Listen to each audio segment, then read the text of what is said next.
शौचाचार शौचे यत्न सदा कार्य शौच मूलो द्विजय स्मृत शौचाचार विहीन समस्ता निष्फला क्रिया नैरित्याम इसु विक्षेमं पतिताभ्यामधिकं भुवः शिरोवेष्टनस्य तु तदा तेनैव सिद्धे दिवा सन्ध्यासु कर्णस्थ ब्रह्मसूत्र उदङ्गमुखः कुर्यान्मूत्रपुरीसे तु रात्रौ च दक्षिणामुखः अंतर्धाय तृणैर्भूमिं शिरः प्रावृत्य वाससा वाचं नियम्य यत्नेन स्टीवनोच्छ्वासवर्जितः दक्ष स्मृति बाधूल स्मृति इत्यादि योगों में पराशर स्मृति आचार भूषण याज्ञवल्क्य स्मृति बाधूल स्मृति और देवभारत स्मृति इत्यादि में शौचाचार का वर्णन है। और सभी ब्रह्मांड के प्राणियों में जो मनुष्य सर्वश्रेष्ठ प्राणी है, इनको शौचाचार में सदा प्रयत्नशील रहना चाहिए, क्योंकि ब्राह्मण क्षत्रिय वैश्य का मूल शौचाचार ही है। शौचाचार का पालन न करने पर सारी क्रियाएं निष्फल हो जाती हैं। शौच विधि: यदि खुली जगह मिले तो गांव से नैऋत्य कोण दक्षिण और पश्चिम के बीच की ओर कुछ दूर जाए, रात में दूर न जाए। नगरवासी गृह के शौचालय में सुविधानुसार मूत्र पुरुष का उत्सर्ग करें। मिट्टी और जलपात्र लेते जाएं, इन्हें पवित्र जगह पर रखें। जलपात्र को हाथ में रखना निषिद्ध है। सिर और शरीर को ढका रखें। जनेऊ को दाएं कान पर चढ़ा लें। अच्छा तो यह है कि जनेऊ को दाएं हाथ से निकालकर कंठी में करके पहले दाएं कान को लपेटे, फिर उसे सिर के ऊपर लाकर बाएं कान को भी लपेट ले। शौच के लिए बैठते समय सुबह शाम और दिन में उत्तर की ओर मुख करे तथा रात में दक्षिण की ओर करे। यज्ञ में काम न आने वाले तिनकों से जमीन को ढक दे। इसके बाद मौन होकर शौच क्रिया करे। उसमें जोर से सांस न ले और थूके भी नहीं। शौच के बाद पहले मिट्टी और जल से लिंग को एक बार धोवे, बाद में मल स्थान को 3 बार मिट्टी जल से धोवे। प्रत्येक बार मिट्टी की मात्रा हरे आंवले के बराबर हो। बाद में बाएं हाथ को एक बार मिट्टी से धोकर अलग रखे, इससे कुछ स्पर्श न करे। इसके पहले आवश्यकता पड़ने पर बाएं हाथ से नाभि के नीचे के अंगों का स्पर्श किया जा सकता था, किंतु अब नहीं। नाभि के ऊपर के स्थानों को सदा दाहिने हाथ से छूना चाहिए। दाहिने हाथ से ही लोटा या वस्त्र का स्पर्श करें। लांग लगाकर पुष्टा खोसकर पहले से ही रखी गई मिट्टी के 3 भाग में से हाथ धोने, मलने और कुल्ला करने के लिए नियत जगह पर आए। पश्चिम की ओर बैठकर मिट्टी के पहले भाग में से बाएं हाथ को 10 बार और दूसरे भाग से दोनों हाथों को पहुँचे तक 7 बार धोए। जल पात्र को 3 बार धोकर तीसरे भाग से पहले दाएं पैर को, फिर बाएं पैर को 3-3 बार मिट्टी और जल लेकर धोए। इसके बाद बाईं ओर 12 कुल्ला करें। आश्वालायन आचार्यन्दु पृष्ठ संख्या 24 में, मनुस्मृति 5 और 136 में, बाधुल स्मृति 18 में, आचार भूषण पृष्ठ 18 में, देवल मरीचि पारिजात आचार रत्न पृष्ठ 15 में, आश्वालयन आचार्यन्दु पृष्ठ 24 में इनका वर्णन है। लिंग शौचं पुरा कृत्वा गुद शौचं ततः परम एका लिंगे गुदे तिस्सः तथा वाम करे 10 उभयोः सप्तदातव्या मृदः शुद्धि अभीप्सिता आद्रा मलक मात्रास्तु ग्रासा इंदुव्रते स्मृता तथैवाहुतियः सर्वाः शौचे देयास्वमृत्तिका धर्माविद दक्षिणं हस्तम अधः शौचेन योजयेत् तथा च वाम हस्तेन नाभेर्ऊर्ध्वं न शोधयेत् तिसृभिः चातलात् पादौ शोध्यो गुल्फात् तथैव च हस्तो त्वां मणिबन्धाश्च लेप गन्धापकर्षणे पुरतः सर्वदेवाश्च दक्षिणे पितरः तथा ऋषयः पृष्ठतः सर्वे वामे गंडूसम आचरेत् कुर्यात् 12 गंडूशान पुरीशोत्सर्जने द्विज मूत्रे 4 एव स्युभिर्भोजनान्ते तो 16। बची हुई मिट्टी को अच्छी तरह बहा दे। जलपात्र को मिट्टी और जल से धोकर विष्णु का स्मरण कर शिखा को बांधकर जनेऊ को उपवीत कर ले, अर्थात बाएं कंधे पर रखकर दाएं हाथ के नीचे कर ले, फिर 2 बार आचमन करे।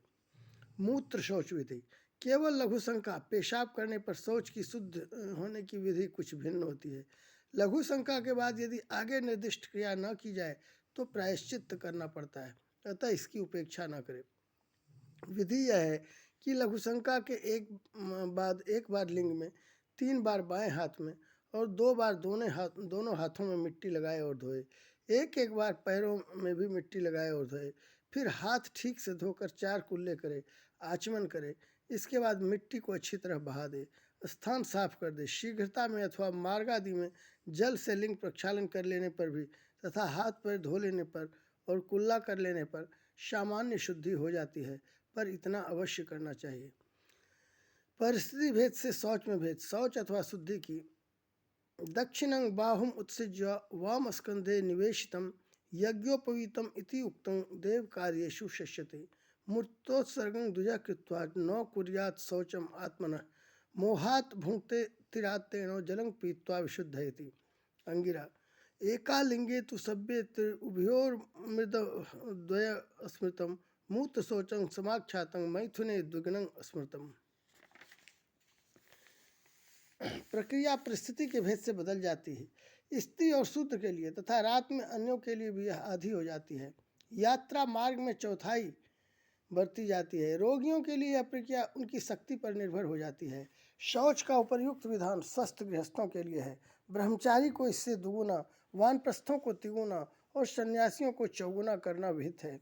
आभ्यंतर शौच मिट्टी और जल से होने वाला यह शौच कार्य बाहरी है, इसकी अबाधित आवश्यकता है, किंतु आभ्यंतर शौच के बिना यह प्रतिष्ठित नहीं हो पाता। मनोभाव को शुद्ध रखना आभ्यंतर शौच माना जाता है। किसी के प्रति ईर्ष्या, द्वेष, क्रोध, लोभ, मोह, घृणा आदि के भाव का न होना आभ्यंतर शौच है। श्री व्याघ्रपाद का कथन है, यदि पहाड़ जितनी मिट्टी और गंगा के समस्त जल से जीवन भर कोई बाह्य शुद्धि करता रहे, किंतु उसके पास आंतरिक शौच न हो तो वह शुद्ध नहीं हो सकता। अतः आभ्यंतर शौच अत्यावश्यक है। भगवान सब में विद्यमान है, इसलिए किसी से द्वेष, क्रोध आदि क्यों करे। सब में भगवान का दर्शन करते हुए, सब परिस्थितियों को भगवान का वरदान समझते हुए सब में मैत्री भाव रखे। साथ ही प्रतिक्षण भगवान का स्मरण करते हुए उनकी आज्ञा समझकर शास्त्रविहित कार्य करता रहे। स्त्री शूद्रयोर अर्धमानं शौचं प्रोक्तं मनीषिभिः दिवा शौचस्य निस्यर्धं पथि पादो विधीयते। आर्तः कुर्यात् यथाशक्ति शक्तः कुर्यात् यथोदितम्। शौचं तु द्विविधं प्रोक्तं वाभ्याभ्यन्तरं तथा मिज्जलाभ्यां स्मृतं वाहिं भावशुद्धि तथान्तरं वाधूल स्मृति। गंगो तोयेन कृतस्नेनो मृदभारैश्च नगोपमैः अमृत्योश्चार्यन शौचं भावदुष्टो न शुद्ध्यति। आचार्य दुमे व्याघ्रपाद यही भाव दक्ष स्मृति 5:2-10 का है। आचमन की विधि। प्रत्येक कार्य में आचमन का विधान है। आचमन से हम केवल अपनी ही शुद्धि नहीं करते, अपितु ब्रह्मा से लेकर तृण तक को तृप्त कर देते हैं। आचमन न करने पर हमारे समस्त कृत्य व्यर्थ हो जाते हैं। अतः शौच के बाद भी आचमन का विधान है। लांग लगाकर, शिखा बांधकर, उपवीति होकर और बैठकर 3 बार आचमन करना चाहिए। उत्तर, ईशान या पूर्व की ओर मुख करके बैठ जाए। हाथ घुटनों के भीतर रखे। दक्षिण और पश्चिम की ओर मुख करके आचमन न करे। आचमन के लिए जल की मात्रा। जल इतना ले कि ब्राह्मण के हृदय तक, क्षत्रिय के कंठ तक, वैश्य के तालू तक और शूद्र तथा महिला के जीभ तक पहुंच जाए। हथेली को मोड़कर गौ के कान की तरह बना ले। कनिष्ठिका और अंगूठे को अलग कर ले। शेष अंगुलियों को सटाकर बाह्य तीर्थ से निम्नलिखित एक एक मंत्र बोलते हुए आचमन करे, जिसमें आवाज न हो। आचमन के समय बाएं हाथ की तर्जनी दाएं हाथ के जल का स्पर्श कर ले तो सोमपान का फल मिलता है। ओम केशवाय नमः, ओम नारायणाय नमः, ओम माधवाय नमः। आचमन के बाद अंगूठे के मूल भाग से होठों को 2 बार पोंछकर ओम ऋषिकेशाय नमः बोलकर हाथ धो ले। फिर अंगूठे से नाक, आँखों और कानों का स्पर्श करे। छींक आने पर, थूकने पर, सोकर उठने पर, वस्त्र पहनने पर, अश्रु गिरने पर आचमन करे अथवा दाहिने कान के स्पर्श से भी आचमन की विधि पूरी हो जाती है। आचमन बैठकर करना चाहिए, यह पहले लिखा गया है, किंतु घुटने से ऊपर जल में खड़े होकर भी आचमन किया जा सकता है। जब जल घुटने से कम हो तो यह अपवाद लागू नहीं होता। तब बैठकर ही आचमन किया जाना चाहिए। व्याघ्रपाद, पुराण सार, बृहत्पराशर, याज्ञवल्क, आचार अध्याय श्लोक 18, हारीत, स्मृति रत्नावली, आचार रत्न पृष्ठ संख्या 16, हित याज्ञवल्क स्मृति, आचार अध्याय श्लोक 21, आचार रत्न पृष्ठ 16 में भरद्वाज, देवी भागवत अध्याय 11, 16, 27, आचार प्रदीप, आचार रत्न पृष्ठ 16, याज्ञवल्क आचार अध्याय श्लोक 20, देवी भागवत 11वें स्कंद के 3 अध्याय के 2 श्लोक में आचार्यन्दु में मार्कंडेय मुनि में आचमन की विधि बताई गई है। एवं स्व ब्राह्मणो नित्यम उपस्पर्शनम आचरित ब्रह्मादि स्तंभ पर्यंतं जगत स्व परितर्पयेत यह क्रियां कुरुते मोहात् अनाचमेव नास्तिक भवन्ति ही वृथा तस्य क्रिया सर्वा न संशय निविद्ध सिख कच्छस्तु द्विज आचमनं चरित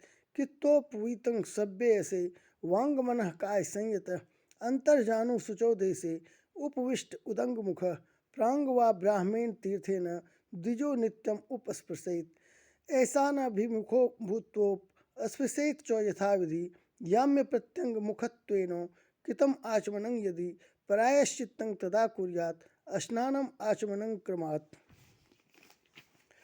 हतकंठ तालुगाभिस्तु यथा संख्यं द्विजातयः शुद्धेरेण स्त्री च शुद्ध सकृत स्पृष्टाभि अंततः। अंगूठे के मूल को वाह्म तीर्थ कहते हैं। आयतं पुरतः कृत्वा गोकर्णाकृतवित्करम संहता अंगुलिना तोयं गृहीत्वा पाणिना द्विजः मुक्तांगुष्ठनिष्ठेन शेषेण आचमनं चरेत् दक्षिणे संस्थितं तोयं तर्जन्या सभ्य पाणिना तत्तोयं स्पृशते यस्तु सोमपान फलं लभेत त्रिः प्राश्यापो द्विः उन्मृज्य खान्याद्भिः सम उपस्पृशेत अग्निः अंगुष्ठस्तस्मात् तेनैव सर्वाणि संस्पृतेत छुते निष्ठि वने सुप्ते परिधाने श्रुपातने पंचश्वेतेषु चाचामयित श्रोत्रं वा दक्षिणं स्मृशेत। ये सभी नित्य कर्म में आते हैं और नित्य कर्म के करने से मनुष्य शक्तिशाली 100 सालों तक जीने वाला और शौच करने से ही संपूर्ण शुद्धि होता है और जो भी शौचाचार करता है उन्हें भगवान की प्राप्ति होती है। शौचाचार यम सम दम और यम नियम आसन प्रत्याहार प्राणायाम धारणा ध्यान समाधि का भी एक उत्तम अंग है और शौचाचार जीवन में भी गृहस्थों के लिए भी एक उत्तम अंग है। हमेशा शुद्धि मानसिक शुद्धि और कर्ण का स्पर्श दोनों करने से भी ये शौचाचार का नियम पूरा हो जाता है।